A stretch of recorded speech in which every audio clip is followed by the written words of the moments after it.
Story Grows, I'm Brian Patton. Today we welcome Peter Tägtgren from PAIN and Hypocrisy to the podcast. PAIN released I Am on May 17th via Nuclear Blast Records.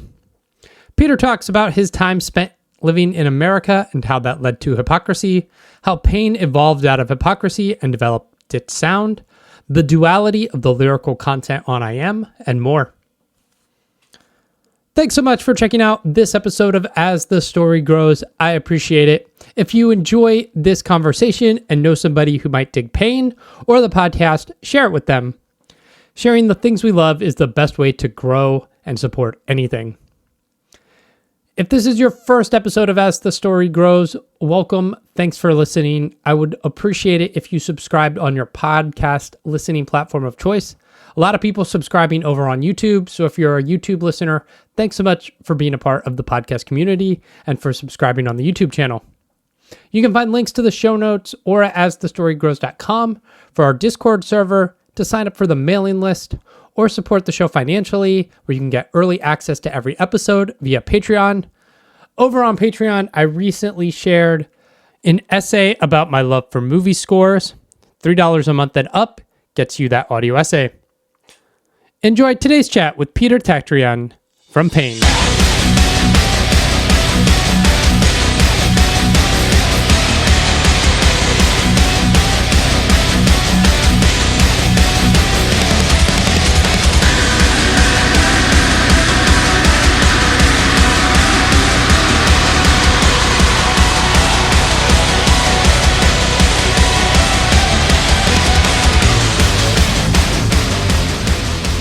How you doing? Good. How are you? Doing good. Doing good. Yeah, all right. Every day has its challenges, but you know. Oh yeah, it does. Yeah, that's for sure. Yeah. Where in Sweden are you currently? I'm at home. Where's mid home? Sweden, I would say. Okay. 3 hours from Stockholm. Okay. North, a little bit. Cool. Is that roughly in the area where you grew up? Yeah. Yeah. Like 2 miles from here, Oh, nice. in another small village or town or whatever you want to call it. That's cool. That's cool. Yeah. Yeah. Wikipedia says you own the village. Not quite. not quite, because I don't know how to make a long story short. Yeah, well, let's put it this way. I bought half of the houses in one town, small village. Okay. And then I tore down a couple and I fixed up a couple. I sold a couple. So, yeah, I'm not the mayor. Nice. Yeah. Nice. What was growing up like? This was a very quiet little town, not where I live, but 2 miles from here. Mm-hmm. I went to school a couple of miles from where I lived. I got picked up every day, school bus and things like that. And so it was really, I would say, a pretty nice and quiet village, town, nice. Until I started walking. Yeah. Yeah. Then all hell broke loose. But that's a different story. Yeah. Yeah, when I was 18, I got a chance to go with my girlfriend at the time to America because she got some au pair job because her mom's dad's neighbor's daughter was married to some dude there, and they were looking for an au pair, and somehow she managed to get me along there. So Nice. I stayed for 3 years. She stayed for 1 year, but actually she was home for 1 year and came back later. But I mean, we were not together anymore. But Yeah. and that's how hypocrisy started, kind of. Yeah. Yeah. What was your impressions living in America? Well, I loved it, man. I had a fake ID. I had money for a couple of pitcher of beers per day. We were always scanning out which one had happy hours, and you went there and go crazy first and things like that. And went to concerts and stuff. It was great. Nice. Yeah. Nice. What got you into music?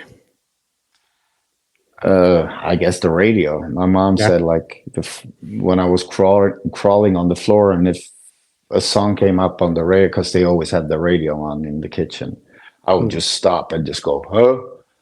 I guess it was then. Nice. Yeah. Nice. Drums were your first instrument?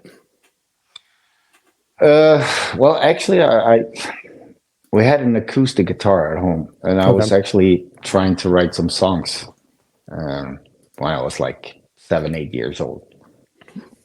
And we have different constellations, I tell you. In the bathroom downstairs, we packed in a drum set, guitar, and an amp in a small bathroom downstairs in my mom's and dad's house. Yeah. It was insane. And then finally moved out to the garage and started going crazy there. So, I mean, I guess, it's always been about music for me. Yeah. So I don't know when I started thinking about things like, oh, I want to be famous or a rock star or anything like that. But I guess, watching Kiss and Sweet and, Zeppelin and things like that when you're a kid, you just go, wow. Yeah. In the 70s. And yeah. And then, Maiden and other bands came and it got a little bit more tough. And, that's how it progresses. And that's how I progress my music taste as well. Yeah. Yeah. Was it living in America where you kind of discovered more extreme music, or was there like a death metal scene happening in Sweden at the time? I mean, it was, but it wasn't that much. It was kind of hard to find. There was no internet or anything. Yeah. And especially when you live in the woods, you can't really fax a song to you or an album. Right. So, I mean, it was kind of a... when I got to America, the Florida scene started blooming. Yeah. It was 88. So I was in the middle of it. So that was really cool to see how everything blew up, kind of. In the more extreme metal scene. It was really cool to be a part of. Yeah, that's cool. What then led you to leave America to move back to Sweden? Because my friend, he had a studio and a music store on the studio was downstairs and the music store was on floor, and he also had like PA and light rentals and stuff like that. So he had a lot of shit. So I had so many ideas in my head, and it was so expensive in America to record demos and stuff. When you just really only purpose for me for working was then really just to pay rent and eat. That was all I had. So you couldn't pull up like $1,000 or anything to sit and try to do demos. But my friend had that studio, so I just told the guys, I'll see you on tour. I got to go home and start writing because it was really going crazy in my body. Yeah. Yeah. If you want to be a musician, especially playing metal in America, like it's no real gateway for it. And it's not the most encouraged thing. No, but I mean, it was not that. I would have stayed probably if it wasn't for that studio that became where I recorded the 2 first Hypocrisy albums. Yeah, and eventually bought.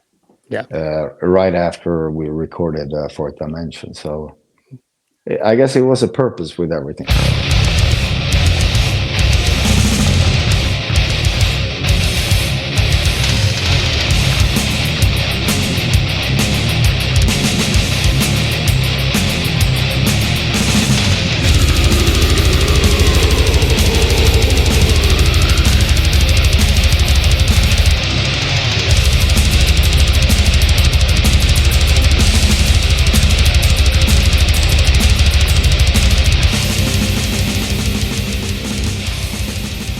How did Hypocrisy get started? I had a lot of riffs and stuff that I needed to get out, and that's basically a lot of stuff came from times in America when I was writing for it. So I think I did like 95% of it that time, because it was actually my thing at that time, and I had to bring in musicians because I got a contract with only me and a vocalist that I didn't really know. So yeah, it's strange how things happen. Yeah. Yeah. How'd you get connected with Nuclear Blast? They were the only one who answered that, actually. So Yeah. that was good. But I mean, I sent it away on Monday and they called me up on Wednesday. So Nice. they really wanted it. So that was good. Otherwise, things would have looked very different today, I think, for me. Yeah. Yeah. What then leads you to PAIN and wanting to do something different musically? Yeah. After doing 3 albums with Hypocrisy, I felt like, okay, I think I know how to handle this a little bit. So I just had an urge to write different kind of stuff. Yeah. Just to develop both as a musician, a songwriter, and also as a producer. So I wanted to have a little bit more, I don't know, keyboards and samplers, and the technology at that time was amazing. So I wanted to do Goa trance stuff from the Yeah. 90s, and I really loved how epic it was. It never ended, and then it went down, and then it came back up again. It was just like being on a trip, kind of. And plus the sounds were amazing. I loved how they distorted the keyboard melodies and stuff like that. So that's what I tried to do, but I had such a shitty keyboard, so I started adding distorted guitars on top, and that's how the PAIN concept came up for me. Yeah. Yeah. So, and then of course you had Fear Factory around you. You had some other stuff that came out around that time, and also Rammstein, the first album in '95. It was around that time as well. So yeah, I never knew anything about things before that. When they say, "Oh, your stuff is so industrial. Are you into this and that band?" From the '80s and '90s. I'm like, what? No, I have no clue. So, but now I know nowadays. But then I was just like clueless. I had no clue, because all I wanted to do was, like party dance music kind of thing. Right. It was just kind of a happy accident that you stumbled upon that industrial sound. Yeah, I guess, because my sound was shit too. So I started to distort everything, and then it seemed like it smoothed out the problem. Yeah. Yeah. Was your relationship with Hypocrisy and Nuclear Blast kind of just how that first PAIN record came out in the label? Just like, hey guys, I have this other project. Are you interested in putting it out? Yeah, actually what happened, I had a cancellation for a month. So my studio was open, and I was like, what the fuck should I do now? So I had a couple of songs that I did demos. So I sent it to Nuclear and asked, hey, you want me to do a whole album?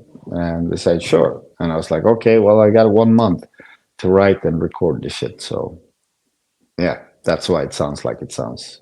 Gotcha. Some songs are good, but I mean, yeah, they could have been done differently. Yeah. And it was a start. It's more like a heavy metal album, I guess, with some spices of some distortion in there. I don't know. Yeah.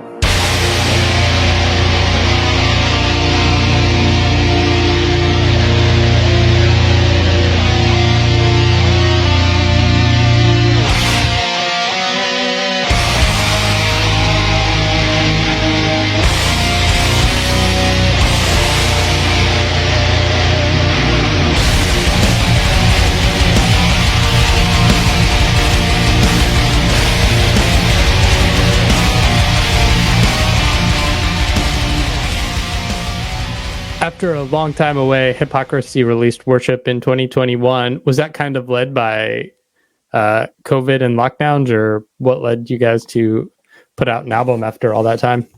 No, actually, we were waiting and waiting and waiting so it would pass.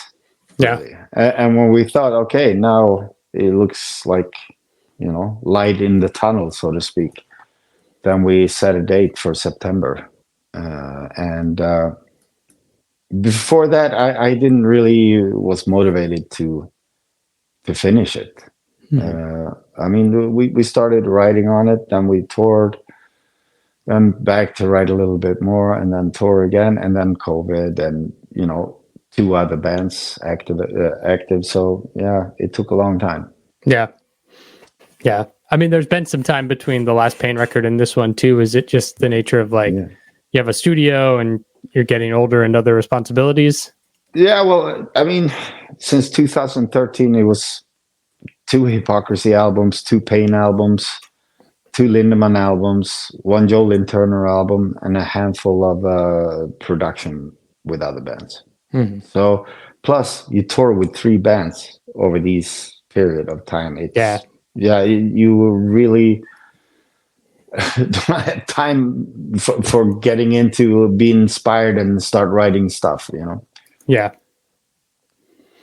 Yeah. When you sit down to write a project, do you know, okay, this is for Hypocrisy, this is for Pain, or is it just a kind of all a collection of riffs and it's kind of how things shake out?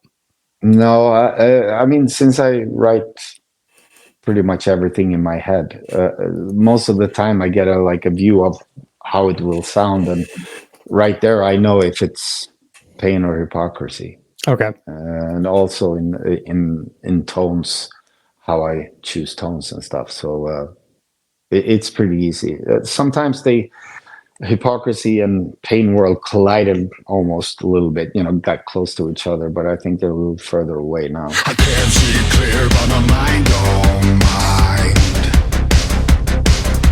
Rolling down the street, rolling down to downtown. I've been living in the past where we don't exist. Memories are shallow and they just don't mean shit. Go with the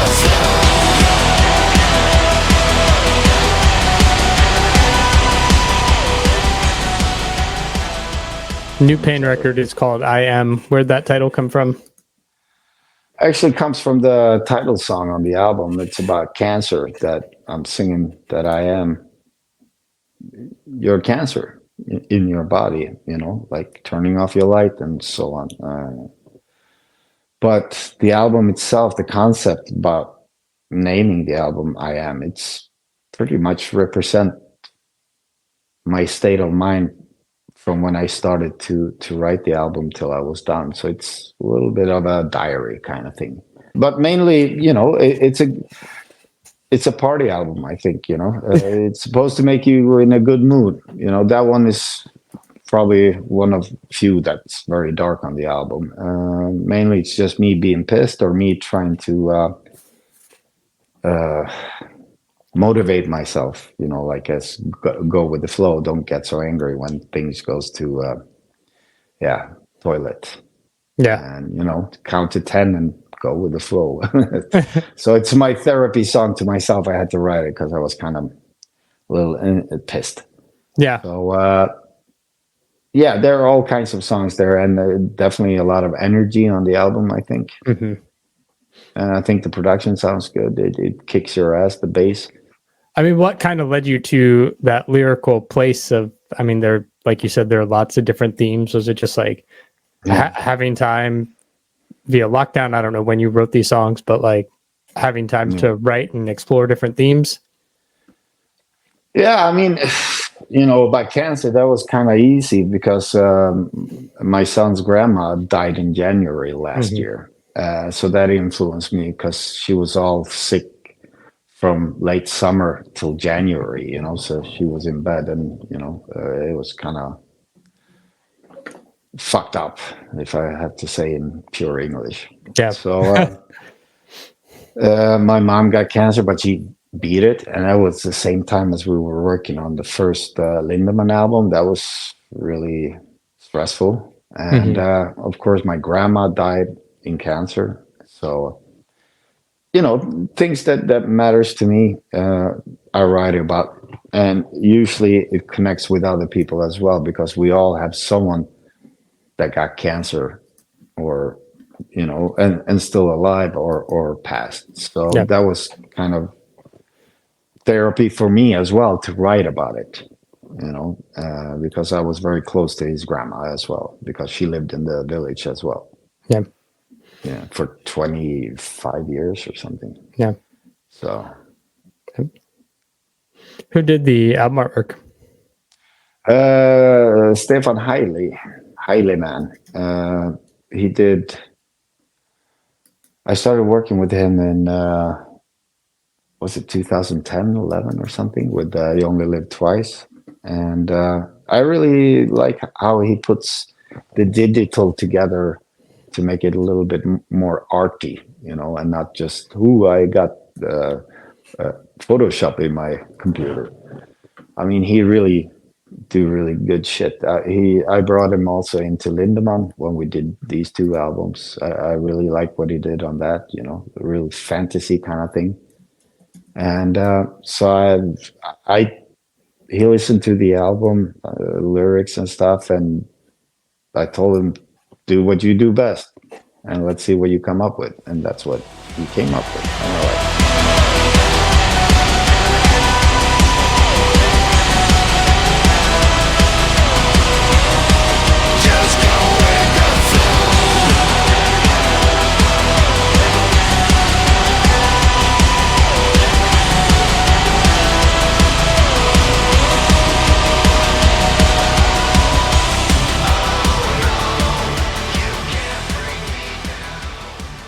You recently released a video for Go With The Flow with Peter Snowmare. How did you get connected with him for that video? we've been friends for a long time. Yeah. So it was more asking a friend again if he wanted to be a part of a video. I mean, he was in two Lindemann things as well. But yeah, mainly we always, talk. When I write songs, I send it to him on MP3s, and he listens to it and give me points on it. And when I send him Go With The Flow, when I was done with that, and he said, "Wow, this is the best song ever you've written. Let's do a video." And I said, "Okay, let's rock." So that's how it was. Nice. Yeah, he's a really great guy to have around. I mean, his humor is great. He brings up everything in there, because he's never quiet. Yeah. Album's out May 17th. What's the plan for the rest of this year with PAIN and maybe like Hypocrisy? Are you gonna tour?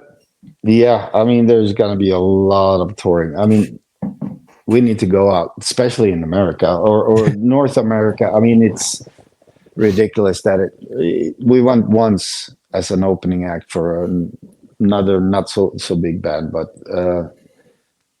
we need to come back. So we're working right now in September to go to North America. So let's see. We will find out in a few weeks if it works or not.